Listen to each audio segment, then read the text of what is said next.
I'm Gina Fitt, and you've either surfed to or purposely selected Life Talk with Bern Moses. I'd like to invite you to eavesdrop on our conversation today as we discuss some more interesting verbal essays with Bern Moses. Bern, last week we were talking about commitment, and I've been thinking about that all week, and I was wondering, how does commitment fall in line with goal setting and the whole issue of planning our lives and setting priorities? Anytime someone says goal setting to me, I shudder. I had a lot of experience with that. And I wanted to be clear as we talk about this that I'm not necessarily against goal setting, but I'm really troubled about the language of it and the processes that are employed in it. I do a seminar, which I call Puzzling. It's about the myth and the mythology of goal setting. And it comes from a lot of years of experience. I can remember years and years ago, I hadn't heard too much about goal setting in my life, and I happened to get into sales work in 1955. And my first day, I knew I had a problem. So usually when you get a problem, I find if you go to a book, you begin to find some answers and solutions. So I went to the library, and I picked up a book. It seemed to make sense to me to get a book that says How I Raised Myself from Failure to Success in Selling. I hadn't even failed yet, so this is a good book to read. I can maybe short-circuit it. Written by Frank Bettger, B-E-T-T-G-E-R, and I'd recommend it to anybody, by the way. Took it home, and there was a story in there about goal setting. And Frank, when he started in sales, had a visit from his sales manager. And the sales manager at a certain point said, Frank, while I'm here, I'd like to see your list of goals, your goal list. And Frank felt awkward and a little uncomfortable because he didn't have one. No one ever does. Right. And he said, oh, you got to have goals, no game. You hear all that kind of stuff. So they numbered from 1 to 10, and he said that was the beginning of a process for him that was very successful. Well, I thought, gee, that makes sense. And so I went on a campaign as a sales manager that every time I would visit a young couple or a young person, I'd say, oh, by the way, may I see your goal list? And they wouldn't have one, and they'd feel uncomfortable. There's a little scenario that we go through. And then I would say, okay, here's what we need to do then. And if it was a couple, I would take 2 pieces of paper, number from 1 to 10, and say, why don't you each of you make a list of tangible goals that we can work together to acquire in our relationship together. And some interesting things were happening. I'm talking north, south, east, and west, time after time after time. First of all, they were uncomfortable, awkward, and startlingly, no one ever completed the list. Really? They would get like 7, 8, 6, right in that area, but they wouldn't complete the list.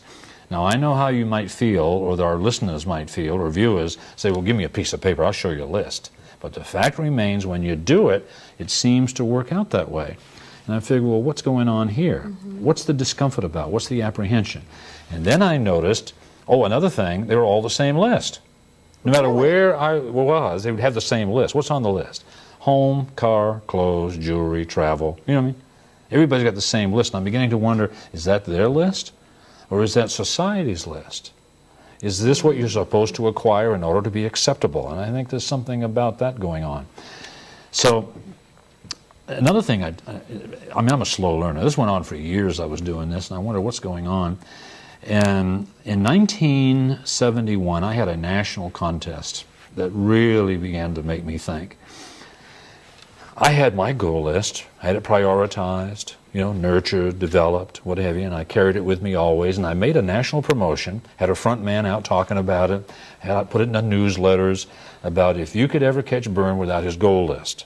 Like if they would catch me away from my book, I would give them $10,000. No one ever asked me. No one ever asked to see my list. Now, admittedly, part of the program was they couldn't win unless what? Unless they had their list. And since they didn't have their list, no one ever bothered to ask. And so I began to really take a look at this and figure, what is going on? In 1972, 73, we started work with the Life Formula, and that rolled over into some psychographics, which I did about this. And what we did, we've asked about 20,000 people this question. No right or wrong answer. And you can't make a mistake on it. But we were showing people 4 lines. It was line A, drawn this way. Okay. And line B, drawn that way. Okay. And line C, drawn that way. And line D, drawn that way. And we were asking these people, which of these lines most closely represented their feelings? when they thought about making or thinking in terms of setting goals? And which one would you have picked normally? Probably C. Okay, C. Interestingly enough, 97% of the people that we talked to picked C. 97%? 97% of the people picked C. Oh my goodness. 3% of the people picked A. Okay? Some fractional percentage picked B and D. You can imagine if someone picked D, they had a problem with goal setting. You know what I mean? Whoops. You know, it was, every one of them was a slippage problem. B, a little bit too difficult. We get a few Bs, but nothing compared to this. Began to think, isn't this interesting? When collegiate and industrial research has established that only 3% of our population ever becomes truly successful, financially independent, everything working.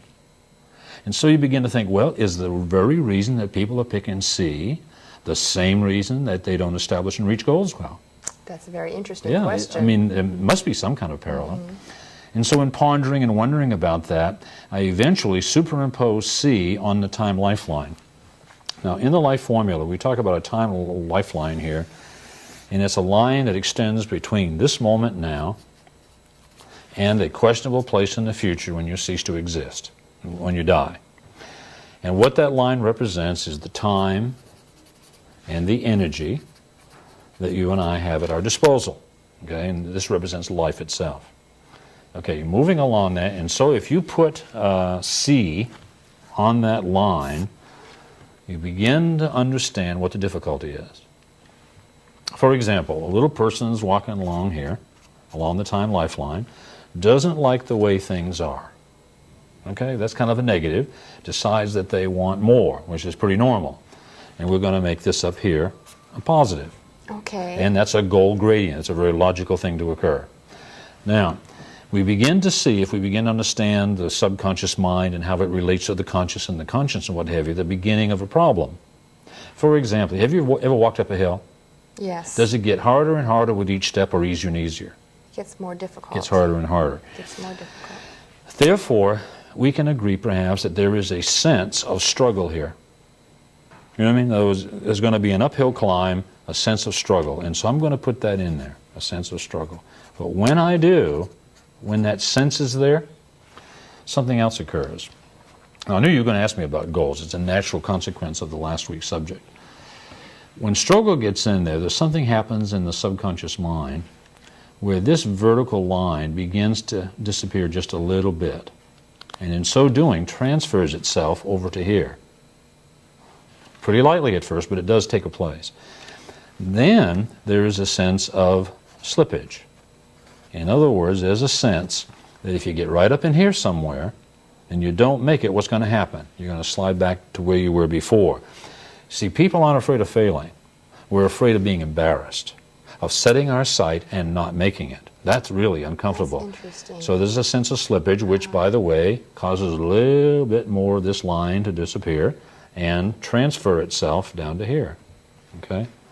Then there's a sense of separation. In other words, if this entity found themselves up here, it's not where they really want to be, separated from their time lifeline, separated from family and friends and relationships and what have you.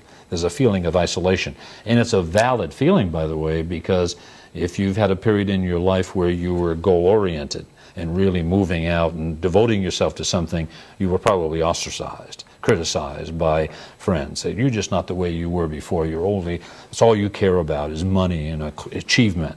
I mean, slow down, take it easy. I mean, that's the cry of the world. I've had that happen to me. Okay. The other thing I've noticed is that when you start to make commitments, people tell you all the reasons why it's not going to work. Exactly. And so there's definitely a sense of separation there. And so once again, a little bit more of that line disappears, appears down here. Okay, and then the big one. This is the fun one here. All of our mentors and teachers and success coaches tell us that if you're going to be successful, you got to pay the price. You've heard it, haven't you? What's a word that starts with S that says the same thing? You got to sacrifice. Sacrifice. And the subconscious mind goes, sacrifice? Shoot, I don't have anything now. You know what I mean? Why should I sacrifice? So by now, this vertical line has totally disappeared, leaving that a negative, and transferred down here, making this a positive. And I've seen that happen over and over and over again my entire career. In other words, and people, after a while, begin to shame their dream. Oh, that was a scam. I wasn't cut out for it. It wasn't for me. It takes a certain type of person. You know what I mean? They shame the dream. You've heard that, So too. we talk ourselves right out of our Exactly. dreams. When we see goals this way, we tend to set a non-goal subconsciously. You see, a lot of that comes from the fact that there's a trichotomy. Remember, I think it was 3-4 weeks ago, we talked about the trichotomous mind, Yes. where the subconscious mind is a survival mechanism. It's perfectly content. Just the way things are right now, everything's fine. In fact, there is verbalization in our world that says the same thing. Honey, be satisfied with what you got. You mean there's a piece of it out there. The conscious mind is a thriving mechanism. It sees and it wants. It sees the horizon and wants to cross it. Sees the car and wants to drive it. Sees that beautiful member of the opposite sex and wants to meet it and engage with it, you know? Sure. And so these things are subconscious. They're subconscious, but they do exist. What we would have to do is to flatten that line somehow, and there's a way of doing that.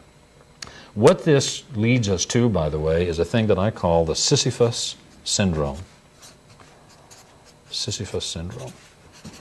It's Sisyphus syndrome. Have you ever heard of Sisyphus? No, I haven't. Okay. Sisyphus, a lot of our viewers will recognize, was an evil Corinthian king who offended the Grecian gods many, many years ago. And when he died, they fixed him. They committed him throughout eternity to push this big round rock up a hill, knowing full well that when it got to the top, what was going to happen? It was going to rumble and tumble all the way back down to the bottom again. And he was going to have to push it up to the top again, and it was going to roll to the bottom. And he was going to have to push it up to the top, and it was going to roll to the bottom. And he'd have to push it back up to the top, and it would roll to the bottom. And I've made it purposely redundant because you imagine what life would be like. That sense of fruitlessness, of extending an effort knowing that it wasn't going to work. Okay? We're all subject to the Sisyphus syndrome. People start out bright-eyed and bushy-tailed with full intentions, and yet in no time at all it's gone, and they're shaming their dream, and it's because of this element.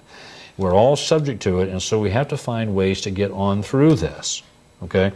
It's really a fascinating subject. Now, part of the problem is the word goal itself. Part of the problem is the word goal. It's a four-letter Anglo-Saxon word. Four-letter Anglo-Saxon words have a lot of psychic impact. They whack you beside the head and heart. There's all kinds of four-letter Anglo-Saxon words that I could throw out here into the studio that would be funny, aggravating, upsetting. You'd be angry. You know, people would say, "What is he doing? Is he crazy?" You know what I mean? Powerful, They're powerful words. emotionally powerful. What has happened, I've seen over the years, I have watched our coaches and mentors try to make life and living and making a living into a sporting event. If you listen carefully, there's a lot of sports talk in goal setting. You know what I'm saying? You hear it all the time. No goal, no game, and all this kind of stuff. And that's not the way it is. That's an unfair analysis. Not a good metaphor at all, because in sports, a goal is a very specific thing. Like it's a line that you cross it and you get points, or a basket that you get a ball through it and you get points, or a base that if you reach it, you know what I mean? Those are goals. They're specific, but there's always one thing existing in sports. And that is whether it's 3 people, 5 people, 7 people, 9 or 11 people trying to keep you from getting there. And life is not like that. It need not be that way. I cannot recall in my whole lifetime ever anyone getting in front of me and saying, no, Moses, you're not going to make it through me. Not one time. I have never encountered that. So it's not a good analogy. To me, it's more like chasing a chicken in a corn patch. See, rather than talking about goals, I would rather talk about pursuits, because it's closer to the reality of things. For example, if you're pursuing something, there is a reality. I can remember, I was brought up on the farm, as some of our viewers might remember, and I can remember we had chickens, and I collected eggs, and occasionally Mom would say, funny face, time to go get a chicken. This would be like 1 or 2 o'clock in the afternoon, and I had a pretty good idea what was going to happen to that chicken. We were going to have chicken for dinner. Okay? So I'd go out, and I found out that the best way to do it was to pick out a chicken. Because if you keep changing chickens, you may never catch one. You understand? You know, I mean, if you give this a little chase and that a little chase, pretty soon you go in and you're eating Hamburg. You never get the job done. Exactly. Yeah. And so I found out that you walk out and you pick out a chicken, all right? Be very, have a full intent about that chicken. The truth of the matter is that sometimes I was able to walk right up to the chicken and bend down and pick it up, and it would just cluck, cluck, cluck, not realizing its destiny at all. You know what I mean? In other words, it'd be real easy. And that's the way it is sometimes. You set your mind to something, and it's easy to come by. Other times, you pick out something, you pick a chicken, and the chicken doesn't want to get caught, okay? You have to understand that a chicken can run faster than we can, change directions quicker than we can, stop quicker than we can. They can make a fool out of you. There's no question, chasing a chicken. And the reason I said chasing a chicken in a corn patch is that if it's in a corn row, and the chicken goes from this row to this one and you follow it, it'll slice you to pieces. And you could really get yourself in a mess. The thing of it is, though, the chicken's in survival, okay? And if we use our intellect, our supernatural gifts, is it logical that we'll always catch the chicken? I think so. Yes. Never had a chicken I couldn't catch. Never, not one time. Now, there were a few that I wish I hadn't caught. You have to understand it. See, when you set out to pursue something, you ought to be pretty sure that's what you really want to get, because you probably will get it. And what I'm saying, have you ever caught a chicken? You may not have been brought up on a farm, but sometimes you get a chicken that's a peck and scratch and screech and flapping chicken. It's no fun. You know what I'm saying? Right. It's scary. So make sure that it's a goal, if you want to call it a goal, that you actually are going to be happy with once you Exactly. have obtained it. And I would really start using the word pursuit, because if something happens in the mind that makes it more attainable, more doable, if you would, than goals do.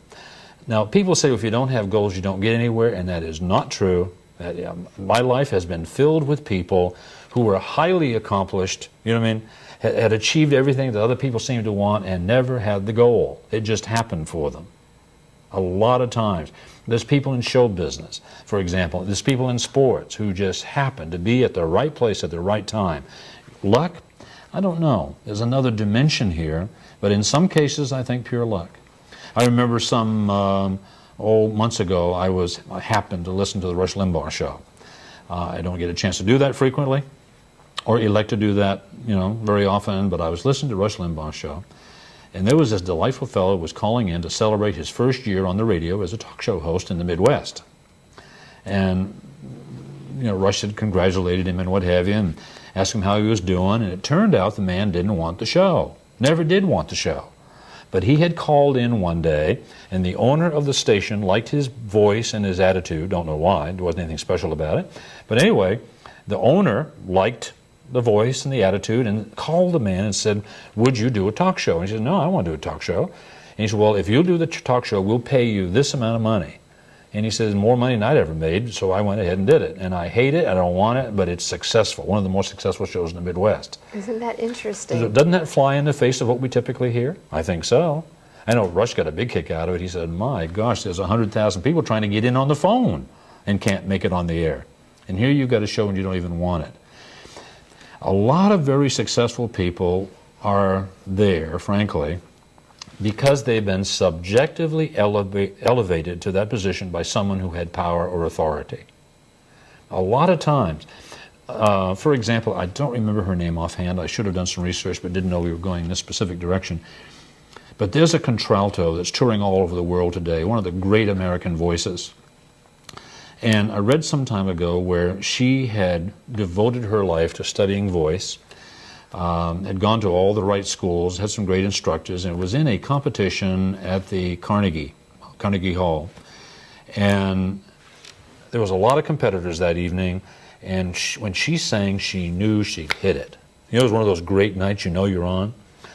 And come time for the judging, and she was waiting, and they announced number 10, and wasn't her, number 9, 8, 7, wasn't her. She was getting up close to the top, she knew. Got up to be 3 and 2, her name hadn't been mentioned. And she said, my gosh, did I win?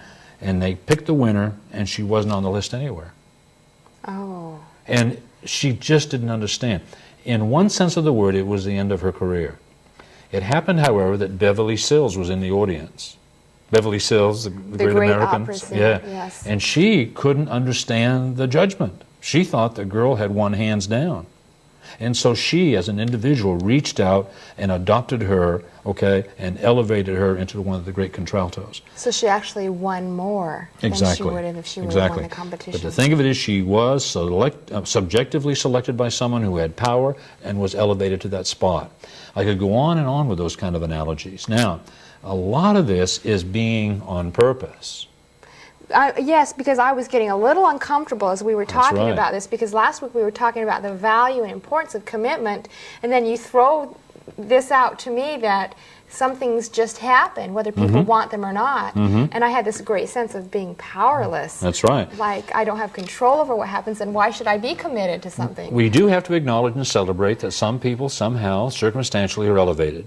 However, most of these people were on purpose. For example, even the man who called in on the radio show, okay, was on purpose. He had a very specific idea that he wanted to get across, and in that moment probably was articulate, exuberant, effective, and someone with power said, "You, come with me." The Horatio Alger moment we talk about occasionally. And even the singer was in On her purpose. element. She was performing to the best of her ability. Exactly.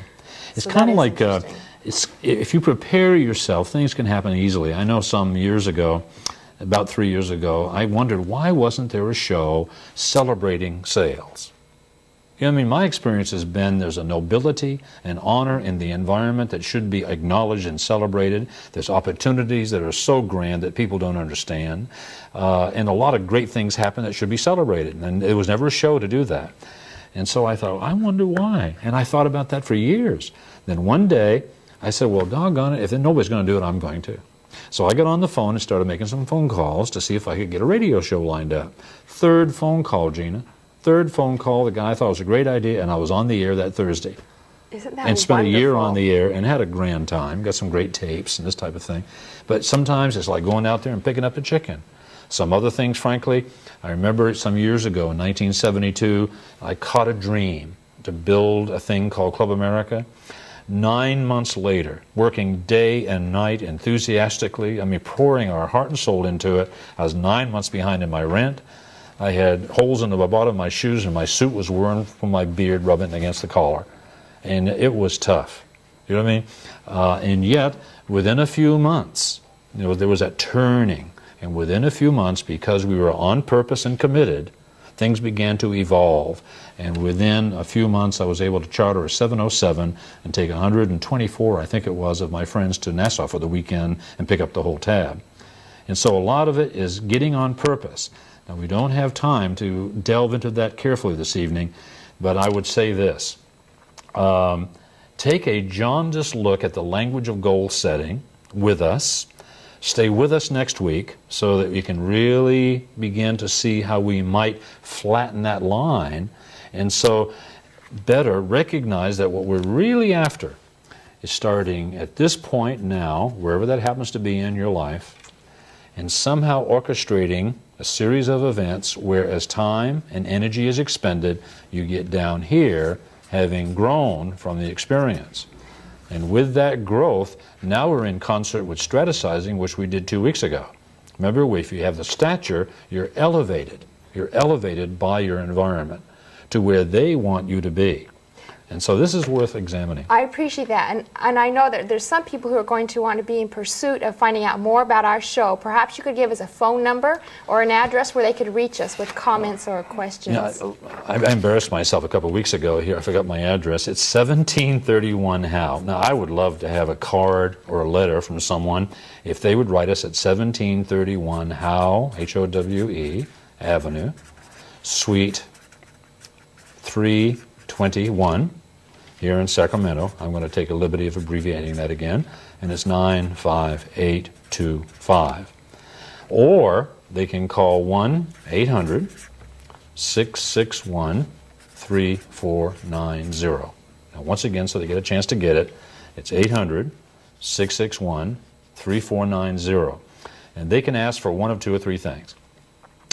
Your notes, okay? Great. A audio cassette of this show, or any subject they'd like to have discussed.